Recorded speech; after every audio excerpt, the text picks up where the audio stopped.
By the time I got to doing my first Dungeon Meshi video, I didn't get to the good part in the manga, where it gets serious. I eventually did. Reading books with pictures is my specialty. After that, I was just waiting for the anime only community to rant and rave about the plot thickening when the show got round to it. Then I forgot about it until the show was nearing its end. But with the binge session coming in clutch, it didn't matter. As I've already done a video about Dungeon Meshi, I'm gonna skip the talk about the premise and get right down to briefing you my final thoughts on the story, characters, art, and the show as a whole. Let's get down to it. I prefer a story that hits the ground running, especially when it's a conventional shonen. But this show isn't that, and that in of itself is a reason to tune in. And with the world building centered around dungeon venturing and the ecosystem within, I'm all in. It's clear as day what the main party's problem is, and that they have to resort to creative means to achieve the overarching solution of saving their party member. For some of you guys, that's not enough. And fair, there's a reason why some of you guys fall into the action junkie stereotype, and stay there. But those feeble minds can't comprehend the art of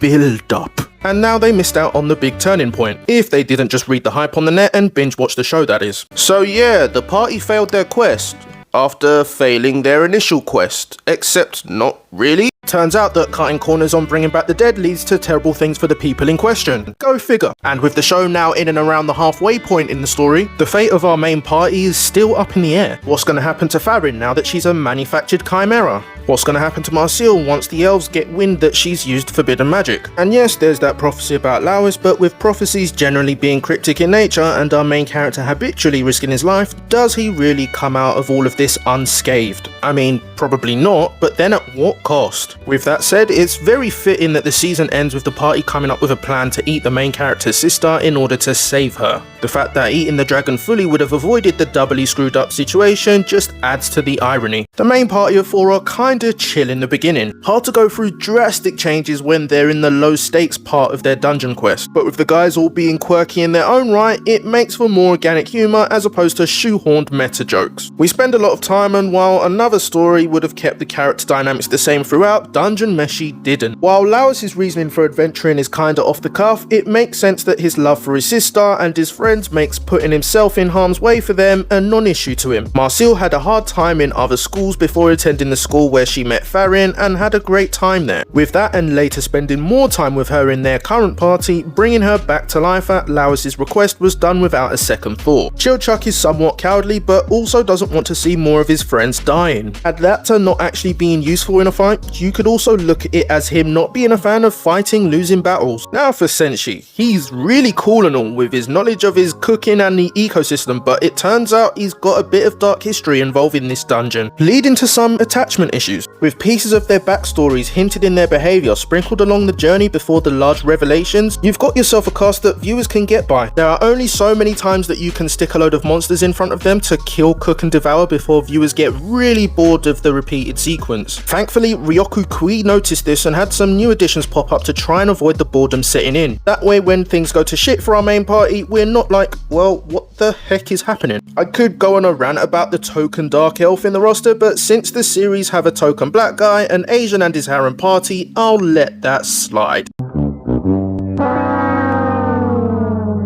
Like I said in the previous vid on the series, I really like it when series go against the grain in their character designs and scenery. A large part is due to the way the manga is, but the studio could have easily renegaded and made their own character designs, and I'm glad they didn't. The animation is nothing to complain about unless you're one of those elitists. It was clear to me that the way they move shouldn't be the be-all and end-all of whether the show is good or not, but the way the food is prepped and cooked with non-sexual context is a different kind of beast. Overall, this show might be shy of any actual anime awards after the year is said and done. There are so much other stuff across the board this year, and with that, it's hard to even hope that Dungeon Meshi even gets one. But I'd say the show is definitely nomination worthy at least. Luckily for anime onlys, season 2 has already been confirmed with it already in production, but I'm not waiting that long, so I'll probably read ahead again. Though this is where I'll be wrapping up my take on the series for now. Subscribe, I make videos like this on a regular. If not, leave a comment about the show or this series. That helps the channel too. Thanks for watching.